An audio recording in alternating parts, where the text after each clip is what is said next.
What's going on, my fit disciples? Welcome back to my channel. Let's have a conversation.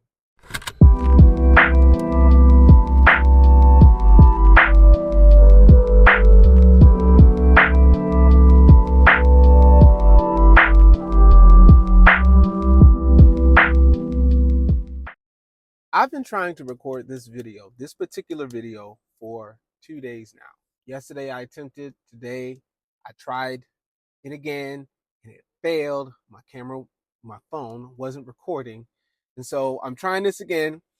It's a bit frustrating, but I want to talk about a particular sin that I've committed. Something that may not be a big deal to anybody, but it's a big deal to me as I'm reading the scriptures and I'm going through this particular rough journey with my family, financially, and homelessness. I want to have this conversation about the sin of tempting God. The sin of tempting God. Now let me explain. Going through a tough season, you're going to deal with a lot of emotions and a lot of thoughts that make you question God, that make you ask God, like, why am I here? Why would you send me into this season? Why would you want me to go through what I'm going through? Why have you called me out of here? Why have you called me out of my apartment? Why did you call me out of my job? Why did you call me into this space? Why did you tell me to do these things? Those questions are there. And I don't want you to think that there's something wrong with questioning God. I don't think there's anything wrong with questioning God. I think as human beings, because we're finite, we don't know everything. And because we're also very weak, we're very fearful. We don't want to die. We don't want to lose nothing, and the spiritual realm is such a mystery to us. God's plans at times are such a mystery to us. We're going to have questions. We're going to have questions. We're going to have questions. Those are going to be present. But the type of tempting God, or the type of question I'm addressing, is there's a particular heart posture to it that is negative. There's a heart posture to it that just displays unbelief. I'm going to go to the scriptures to kind of back this up a little bit. In Exodus 17, verse 1 through 3, then all the congregation of the children of Israel set out on their journey from the wilderness of Sin, according to the commandment of the Lord, and camped in Rephidim. But there was no water for the people to drink.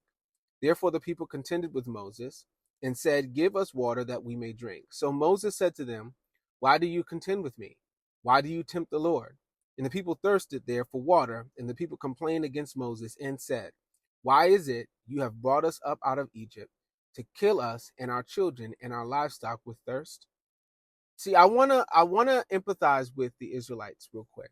When we read the Bible and we read the story of the Israelites and we read their wilderness journey, we can be super critical of how they behave toward God and how they treat God and how they don't believe God, and etc.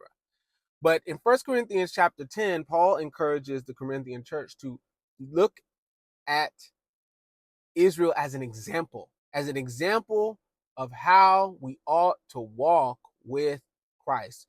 We wouldn't need an example if we don't act like the Israelites sometimes. We are the Israelites and the Israelites are us. We do what they do in terms of our heart posture toward God, in terms of the things that we complain about. The Israelites were just delivered out of Egypt.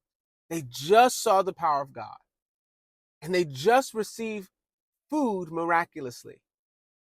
And in the next breath, they're complaining to Moses again about what they didn't have and about what God's intentions are. And I think that's dangerous too, because they assume that God's intentions are to kill them because they were uncomfortable. That's what some of our questions are like. That was, when I think about it, I'm getting revelation now. That's what some of my questions are in this season, or they were. I'm not saying I'm in that position right now. I'm in that heart posture right now. But my questions about why God has brought me to this point can serve as an accusation to his character. Have you brought me out here to die? As if God has a malicious intention toward my life, as if he wants to destroy my life somehow. And that is a very dangerous thing to do. But I want to empathize with the Israelites, saying that is still wrong, but also identifying myself. in the Israelites, identifying the times that I have walked in unbelief because God had placed me in an uncomfortable space, in an uncomfortable season. God will lead us into places that we don't want to be. He will lead us through things that we don't want to go through. But on the other side of those dark, heavy struggle seasons is the promised land, is a place flowing with milk and honey. Now, ultimately in the New Testament, that's heaven. But I believe that we can experience seasons and places in our lives of milk and honey where God's favor, God's grace, and God's mercy is upon us, where we are provided for, we are kept, and we have everything that we need. But we do not get there without the wilderness. We do not get to the promised land without going through the struggle. And here's why. The struggle is necessary to teach us what we are, who we are, and what we might have inside of us that might ruin the promised land. God uses the wilderness to purify us before we walk into the promised land.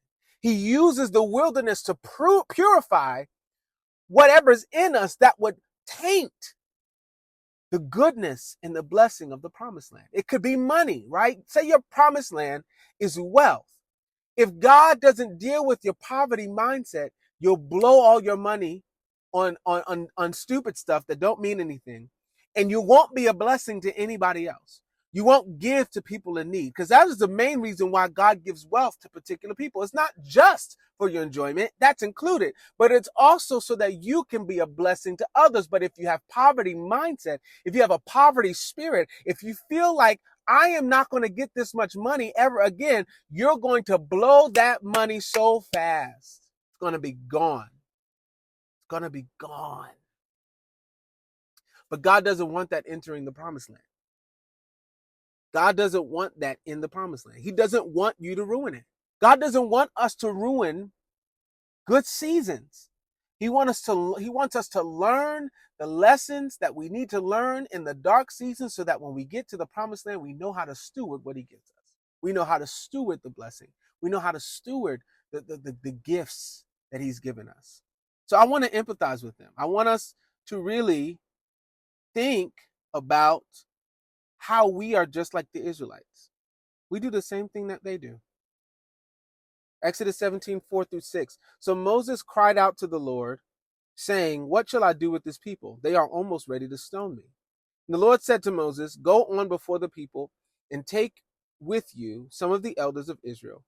Also take in your hand your rod with which you struck the river, and go. Behold, I will stand before you there on the rock in Horeb, and you shall strike the rock, and water will come out of it, that the people may drink." And Moses did so in the sight of the elders of Israel. See, the interesting thing about our complaints about God and our accusations toward his character, they don't move him. God still behaves the same way toward us, even though we question him. God will still come up behind our complaints, behind our murmuring, behind our accusations, and do another miracle. Because miracles are an opportunity for us to believe God again. See, God knows that our belief is on shaky ground. God knows that we aren't in the space of trusting him with our whole hearts anymore. And so he does something that says, do you believe me now? Do you trust me now? Do you see me now? Do you see my abilities now? Do you see my power now? Do you see what I can do in your life now? Can you see it? Because this is an opportunity for you to revive, your love for me, your trust in me, your faith in me. God is so patient and so merciful. We do not deserve miracles. We do not deserve his goodness. We do not deserve his patience nor his kindness. But even as he sent his son to die on the cross on our behalf, for our sin, for our failures, we didn't deserve for the Son of God to die. But God is so merciful and so loving toward us. He wants to see the best for us. He wants us to be with him. He wants us to be in relationship with him, that he will do things in spite of our unbelief, in spite of our doubt, in spite of our rejection, in spite of our accusation. He will still do things that we do not deserve because he is good and his character never changes. He is patient and his character never changes. They didn't deserve for the water to come from a rock, but it was God's goodness and his display of his glory that caused him to do it. His nature and his love toward us as human beings is why he will cause water to flow from a rock to quench our thirst. To quench our thirst. Because our unbelief speaks to a thirstiness. Our unbelief speaks to a dryness of mouth, to a point of our soul where we have a hole in there and we need to be satisfied. And so God will do something on our behalf to invite us in again, to say, will you trust me? But this is the sin that I want us to pay attention to. Exodus 17:7. So he called the name of the place Massa and Meribah because of the contention of the children of Israel, and because they tempted the Lord. This is what I felt I was guilty of in this season, saying, is the Lord among us or not? God performed miracles, signs, and wonders to deliver them. God parted the Red Sea. God caused manna to fall from heaven. They had every sign they needed to declare that God was leading them through the wilderness. But because they went through a moment of discomfort, they questioned the very thing God proved.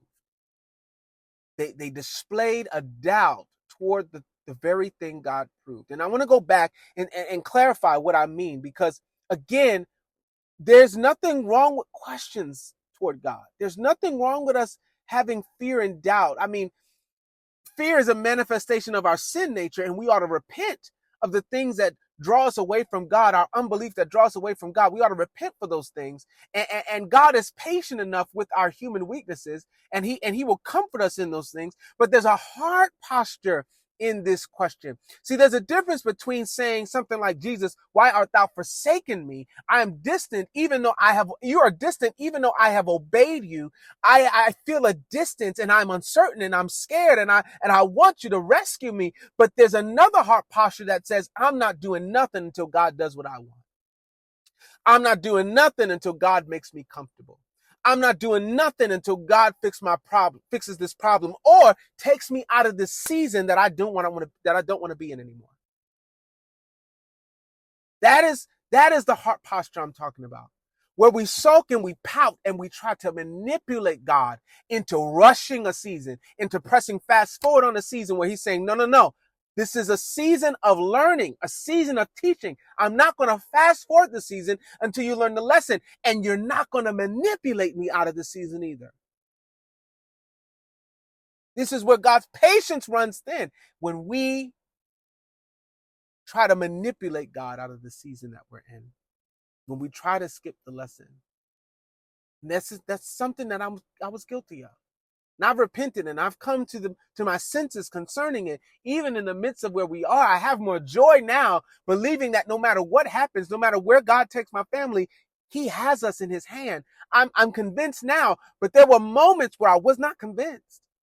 There were moments where my discomfort spoke loud, and I wanted to manipulate God and say, well, if I sulk, if I pout, if I lack in obedience, if I don't do what he's assigned me to do, maybe he will choose a different path for me. Maybe if I wait long enough, he'll change his mind. Maybe if I complain, he'll cut short the wilderness journey and get me to the promised land right now. And that displays the very thing that God is trying to get out of us in the wilderness: immaturity. You can't handle the promised land because you can't handle difficulty. You can't handle the promised land because you can't wait on me and trust in me, believing that I will take care of you, cover you, provide for you, even in this, I can provide and keep you. So what kind of heart and what kind of mindset will you have when you get to the promised land if I don't deal with this problem in your heart? Have you committed the sin of tempting God, wanting a season to be over, complaining and sulking, and trying to manipulate God so that he can press fast forward on the season?